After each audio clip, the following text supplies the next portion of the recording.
جی عزیز دوستو، السلام علیکم۔ آج ہم غلام عباس کے ایک مشہور افسانے سایہ کے حوالے سے بات چیت کریں گے۔ دوستوں ویڈیو کو یہیں پہ لائک کر دیں۔ غلام عباس دیگر افسانہ نگاروں کے مقابلے میں اس لحاظ سے انفرادیت کے حامل ہیں کہ وہ عام معاشرتی زندگی سے متعلق ان معمولی موضوعات اور واقعات کو افسانوں کا موضوع بناتے ہیں جن کو دیگر افسانہ نگار نظر انداز کرتے ہیں۔ افسانہ سایہ میں مسلم اور شریف گھرانے کی ایک لڑکی اور ایک لڑکے کی خاموش محبت کو موضوع بنایا گیا ہے۔ ایک خانچہ فروش سبحان ایک وکیل صاحب کے گھر کی دیوار کے سائے میں رات گئے تک خانچہ لے کر موجود رہتا ہے۔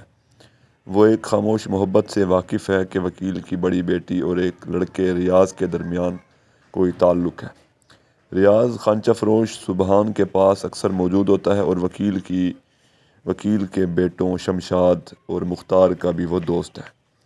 ریاض جب تک خانچہ فروش کے پاس موجود ہوتا ہے تو وکیل کے گھر کی بالائی منزل کے کمرے میں چکوں کے پیچھے ایک سایہ سا لہراتا رہتا ہے اور یہ سایہ ریاض کے چلے جانے کے بعد غائب ہو جاتا ہے۔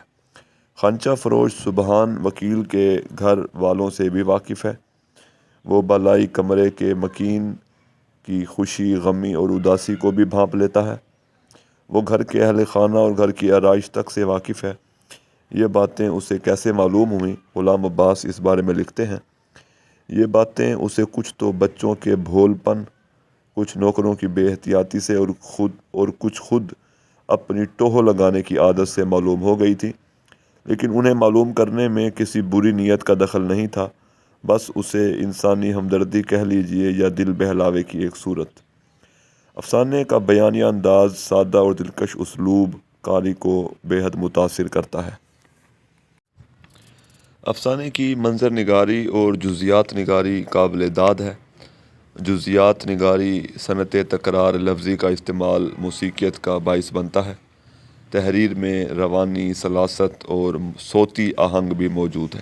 مثلاً ایک جزیات نگاری کی مثال سماعت کیجیے۔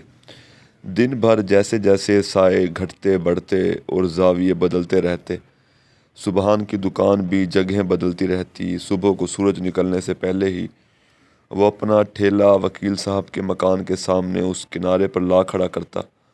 اس طرف کوئی عمارت نہ تھی، زمین بھوبل کی طرح تھی اور تھوڑی سی ڈھلوان کے بعد ایک میدان آتا تھا جس پر پیپل کا ایک پرانا پیڑ تھا۔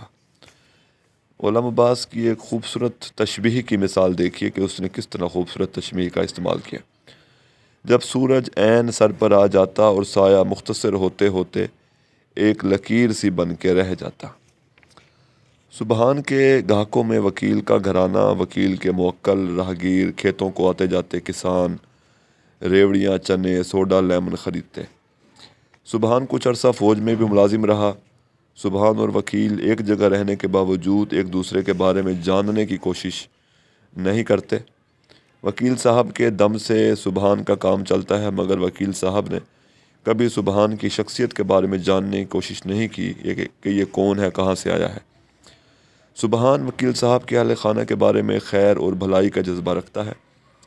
وکیل اور سبحان کا رشتہ انسانی ہمدردی کی بنیاد پر قائم ہے۔ افسانہ نگار نے اگرچہ سبحان کے بارے میں ٹوہ لگانے کا لفظ استعمال کیا ہے، مگر ساتھ ہی لکھا ہے کہ کسی بری نیت سے نہیں۔ اس کی سابقہ زندگی میں ہمیں عشق، مار پیٹ اور شراب بھی نظر آتی ہے، مگر اب سبحان ایک بدلا ہوا شخص ہے۔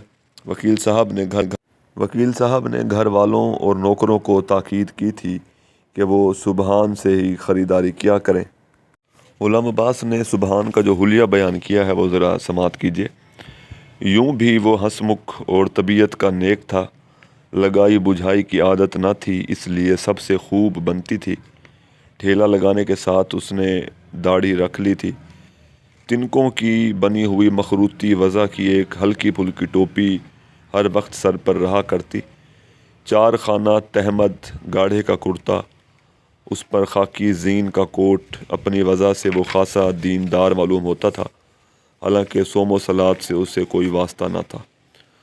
وکیل نے بڑی بیٹی کی شادی کی تاریخ مقرر کر دی اور لڑکی بیمار رہنے لگی۔ اس کے سسر نے معائنہ کیا، جو کہ ایک ڈاکٹر تھا، تو اس کے سسر نے کہا کہ آج اگر رات گزر گئی تو خیر ہوگی، ورنہ یہ اس لڑکی کی آخری رات ہوگی۔ اس رات ریاض بڑی دیر تک ٹھیلے والے سبحان کے پاس کھڑا رہا مگر آج کوئی بھی سایہ نظر نہ آیا۔ اس صاف ستھرے سے افسانے میں دو لوگوں کی خاموش محبت اور اس کا انجام دکھایا گیا ہے۔ لڑکی کے احساسات اور جذبات کی کہانی ٹھیلے والے سے ہمیں معلوم ہوتی ہے۔